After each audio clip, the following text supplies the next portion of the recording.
UTV news पर स्वागत है आप सभी दर्शकों का। मैं हूं आपके साथ सिमरन। स्वागत है आप तमाम दर्शकों का यूटीवी न्यूज़ एक्सप्रेस में। मैं हूं आबिद हुसैन। इस वक्त आप देखा जा सकता है कि अमित शाह ने, जो गृह मंत्री हैं भारत के, उन्होंने जो है पार्लियामेंट के अंदर खड़े रहकर बाबा साहब अम्बेडकर की जो बेइज्जती की है, उस बेइज्जती को लेकर आइए इसी तरह दलित संगठन जो बैठा हुआ है ऊपर मंच पर, उनसे भी बात करते हैं कि बाबा साहब अम्बेडकर की जो बेइज्जती की गई है गृह मंत्री के द्वारा, उनका क्या कहना है। ಕೇಂದ್ರ ಗೃಹ ಸಚಿವರಾಗಿರ್ತಕ್ಕಂಥ ಅಮಿತ್ ಶಾ ಅವರು ಏನು ಬಾಬಾ ಸಾಹೇಬ್ ಅಂಬೇಡ್ಕರ್ ಅವರ ಕುರಿತು ಅವಹೇಳನಕಾರಿಯಾಗಿ ವ್ಯಂಗ್ಯಭರಿತವಾಗಿ ಮಾತನಾಡಿದ್ದಾರೆ. ಅದನ್ನು ಖಂಡಿಸಿ ಈಗಾಗಲೇ ವಿಜಯಪುರ ಜಿಲ್ಲೆಯಲ್ಲಿ ವಿವಿಧ ರೀತಿಯ ಬೇರೆ ಬೇರೆ ಹೋರಾಟಗಳು ನಡೀತಾ ಇದ್ದಾವೆ. ಅದರ ಭಾಗವಾಗಿ ಪಂಜಿನ ಮೆರವಣಿಗೆ ಆಯಿತು. ನಿನ್ನೆ ದೊಡ್ಡ ಬೃಹತ್ ಪ್ರಮಾಣದ ಪ್ರತಿಭಟನೆ ಆಯಿತು. ನಿನ್ನೆಯಿಂದ ಪ್ರಾರಂಭವಾದ ಧರಣಿ ಇಂದು ಕೂಡ ಮುಂದುವರಿದಿದೆ. ಈ ಉದ್ದೇಶ ಇಷ್ಟೇ, ಜನರ ಹೋರಾಟಗಳು, ಜನಪರ ಹೋರಾಟಗಳು, ಬಾಬಾ ಸಾಹೇಬ್ ಅಂಬೇಡ್ಕರ್ ಅವರಿಗೆ ಮತ್ತು ಈ ನಮ್ಮ ಭಾರತವನ್ನು ಕಟ್ಟಿಕೊಟ್ಟಿರ್ತಕ್ಕಂಥ ಪೂರ್ವಿಕರಿಗೆ ಒಂದು ಅವಹೇಳನಕಾರಿಯಾಗಿ ಮಾತನಾಡಿದಾಗ ನಾವು ಸುಮ್ಮನೆ ಇರೋಕ್ಕಾಗಲ್ಲ. ಅದನ್ನು ಖಂಡಿಸಬೇಕಾಗ್ತದೆ ಮತ್ತು ಅವರಿಗೆ ತಕ್ಕ ಶಾಸ್ತಿಯನ್ನು ಮಾಡೋವರೆಗೂ ಕೂಡ ನಾವು ಒತ್ತಡವನ್ನು ಹಾಕಬೇಕಾಗ್ತದೆ. ಅದರ ಭಾಗವಾಗಿ ನಾವು ಇಂದು ಪ್ರತಿಭಟನೆಯನ್ನು ಮಾಡ್ತಾ ಇದ್ದೇವೆ.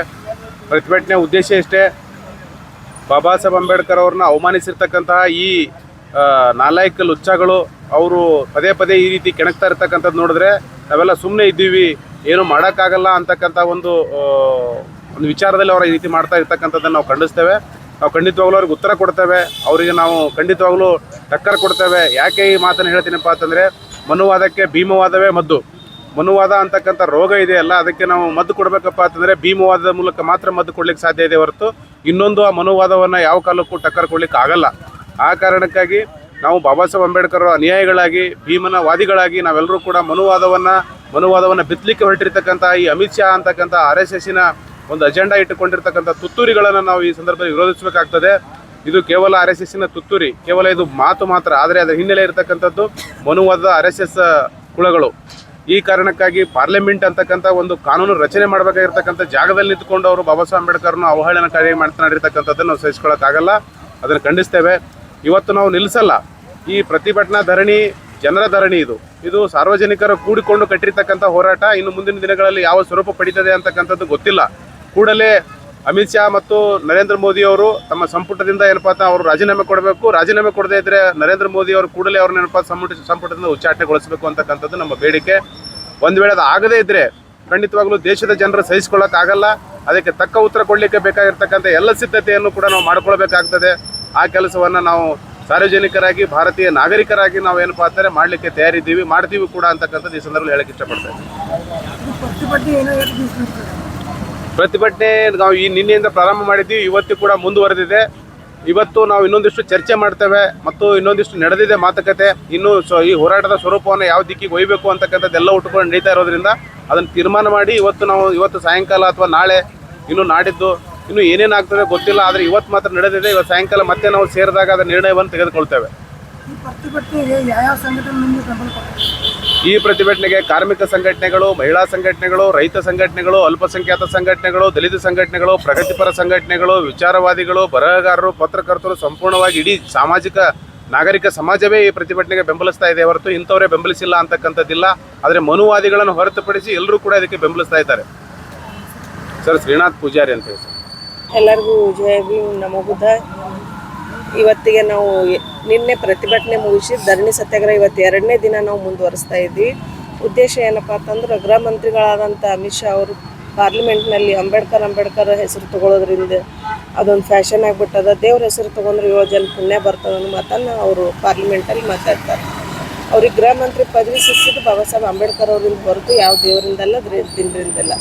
ನಾವು ಸಂವಿಧಾನ ಅಡಿಯಲ್ಲಿ ಅವರು ಒಂದು ರಾಜಕೀಯ ಕ್ಷೇತ್ರದಲ್ಲಿ ಅವ್ರು ಕೆಲಸ ಮಾಡ್ಲಕತ್ತಾರ ಹೊರತು ಯಾವ ದೇವರಿಂದಿಲ್ಲ. ಅವ್ರು ಒಂದು ವೇಳೆ ಗೃಹ ಮಂತ್ರಿ ಆಗ್ಲಿಕ್ಕೆ ದೇವರೇ ಕಾರಣ ಆಗಿತ್ತಪ್ಪ ಅಂತಂದ್ರೆ ಸಂವಿಧಾನದ ಯಾವುದೇ ಹಕ್ಕುಗಳನ್ನು ಅವ್ರು ಪಡಿದೇನೆ ಅವ್ರು ಯಾರು ದೇವ್ರನ್ನ ಪೂಜಿಸ್ತಾರೋ ಆ ದೇವರಲ್ಲಿ ಹೋಗ್ಬಿಟ್ಟು ಅವ್ರು ಕೇಳ್ಕೊಬೋದು. ಅವರು ಒಂದು ವೇಳೆ ನಾಚಿಕೆ ಮಾನ ಮರ್ಯಾದೆ ಏನಾದರೂ ಇದ್ದ ರಾಜೀನಾಮೆ ಕೊಟ್ಟು, ಗೃಹ ಮಂತ್ರಿ ಪದವಿ ರಾಜೀನಾಮೆ ಕೊಟ್ಟು ದೇವ್ರ ಹತ್ರ ಹೋಗ್ಬಿಟ್ಟು ಅವ್ರಿಗೆ ತಾಕತ್ತಿತ್ತಂದ್ರೆ ಆ ದೇವರಿಂದ ಅವ್ರು ಮತ್ತೊಮ್ಮೆ ಇನ್ನೊಂದ್ಸಲ ಗೃಹ ಮಂತ್ರಿ ಆಗಿ ಬರಲಿ ಅಂತ ಈ ವೇದಿಕೆ ಮೂಲಕ ನಾನು ಮಾತು ಹೇಳಕ್ಕೆ ಇಷ್ಟಪಡ್ತೀನಿ.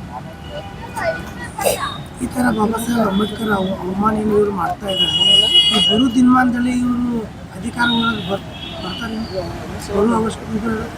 ಅಧಿಕಾರ ಅವ್ರು ಬರೋ ಅವಶ್ಯಕತೆ ಇಲ್ಲ ಸರ್. ಯಾಕಂದ್ರೆ ಅವ್ರು ತಡಿಪಾರದಂಥ ಒಬ್ಬ ವ್ಯಕ್ತಿನ ತಂದು ಪ್ರಧಾನಮಂತ್ರಿ ಅವ್ರು ಗೃಹ ಮಂತ್ರಿ ಮಾಡಿದ್ದಾರೆ.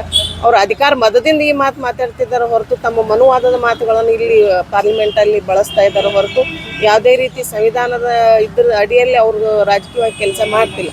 ಅದಕ್ಕೆ ಅಲ್ಲಿ ಪಾರ್ಲಿಮೆಂಟಲ್ಲಿ ಅವರು ಗೃಹ ಮಂತ್ರಿ ಆಗಿರ್ಲಿಕ್ಕೆ ಅವ್ರು ಅರ್ಹತೆಯರಲ್ಲ. ಅದಕ್ಕೆ ಈ ವೇದಿಕೆ ಮೂಲಕ ಏನು ಹೇಳಕ್ಕೆ ಇಷ್ಟಪಡ್ತೀವಪ್ಪ ಅಂದ್ರೆ ಅವರಿಗೆ ಆ ಪದವಿಯಿಂದ ಉಚ್ಚಾಟನೆ ಪ್ರಧಾನಮಂತ್ರಿ ಅವ್ರು ಮಾಡಬೇಕು. ಎಲ್ಲಿವರೆಗೂ ಅವ್ರ ಪದವಿದಿಂದ ಉಚ್ಚಾಟನೆ ಆಗಲಿಲ್ಲ ಅಲ್ಲಿವರೆಗೂ ಈ ಧರಣಿ ಸತ್ಯಾಗ್ರಹ ಮುಂದುವರಿತದ. ಇಡೀ ದೇಶಾದ್ಯಂತ ಜನ ಬುಗ್ಲಿ ಹೇಳ್ತಾರೆ. ಮತ್ತು ಆಗ ಉಗ್ರ ಹೋರಾಟ ಕೂಡ ನಡೀತಾವೆ. ಮುಂದೊಂದು ದಿನ ಜನರೇ ಅವರಿಗೆ ಉತ್ತರ ಕೊಡುವಂಥ ಸಂದರ್ಭ ಬಂದೇ ಬರ್ತದೆ ಅನ್ನೋ ಮಾತನ್ನು ಈ ಸಂದರ್ಭದಲ್ಲಿ ಹೇಳಲಿಕ್ಕೆ ಬಯಸ್ತಾರೆ. ಭಾರತಿ ಹೊಸಮನಿ.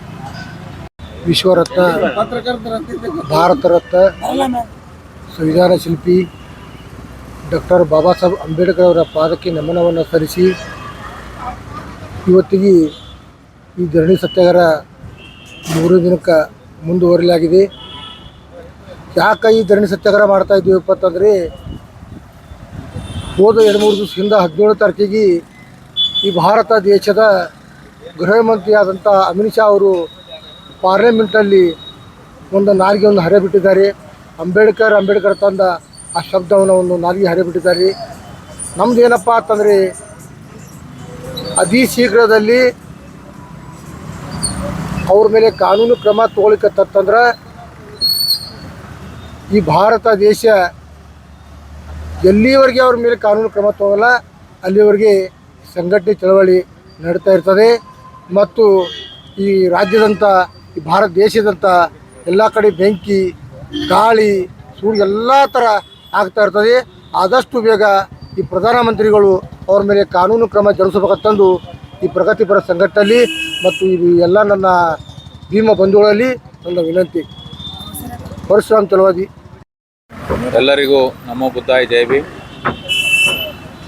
ಕೇಂದ್ರದ ಗೃಹ ಸಚಿವ ಮಾಜಿ ರೌಡಿ ಶೀಟರ್ ಹಾಗೂ ಮಾಜಿ ತಡಿಪಾರ್ ಆದ ವ್ಯಕ್ತಿ ಇವತ್ತಿನ ಭಾರತದ ಗೃಹ ಮಂತ್ರಿಯಾಗಿದ್ದು ಈ ದೇಶದ ದುರ್ದೈವ ಅಂತೇಳಿ ನಾನು ಭಾವಿಸ್ತೀನಿ. ಮತ್ತು ವಿಶ್ವಗುರು ಅಂತ ಹೇಳಿಕೊಳ್ಳುತ್ತಾ ತಿರುಗಾಡ್ತಿರುವ ನರೇಂದ್ರ ಮೋದಿಯವರ ಕ್ಯಾಬಿನೆಟ್ಗೆ ಇದೊಂದು ಕಪ್ಪು ಚುಕ್ಕೆ ಅಂತೇಳಿ ನಾನು ಭಾವಿಸಿ ಈ ಭಾರತ ದೇಶದ ಅಷ್ಟೇ ಅಲ್ಲ ಇಡೀ ಜಗತ್ತಿನ ಶೋಷಿತ ವರ್ಗಗಳ ಬಗ್ಗೆ ಸಮಗ್ರವಾಗಿ ಅಧ್ಯಯನವನ್ನು ಮಾಡಿ ದೇಶದಲ್ಲಿರ್ತಕ್ಕಂಥ ಶೋಷಿತರ, ಶೋಷಣೆಗೆ ಒಳಗಾದ ಆದಿವಾಸಿಗಳ, ಮಹಿಳೆಯರ, ಮಕ್ಕಳ ಎಲ್ಲರ ಹಕ್ಕುಗಳಿಗಾಗಿ ಇಡೀ ತಮ್ಮ ಜೀವನವನ್ನೇ ಮುಡುಪಾಗಿಟ್ಟು ಹೋರಾಟ ಮಾಡಿ ಅವೆಲ್ಲರಿಗೂ ನ್ಯಾಯಯುತವಾದ ಬದುಕನ್ನು ಬದುಕಲಿಕ್ಕೆ ದೇಶಕ್ಕೆ ಸ್ವಾತಂತ್ರ್ಯವನ್ನು ತಂದುಕೊಟ್ಟ ನಂತರ ಭಾರತದ ಸಂವಿಧಾನವನ್ನು ಬರೆದು ಆ ಸಂವಿಧಾನದಲ್ಲಿ ಯಾರೂ ಕೂಡ ಯಾವುದೇ ಅವಕಾಶದ ವಂಚಿತರಾಗಬಾರ್ದು. ಆ ನಿಟ್ಟಿನಲ್ಲಿ ಶೈಕ್ಷಣಿಕ, ರಾಜಕೀಯ, ಆರ್ಥಿಕ, ಸಾಮಾಜಿಕ ಹಾಗೂ ಔದ್ಯೋಗಿಕ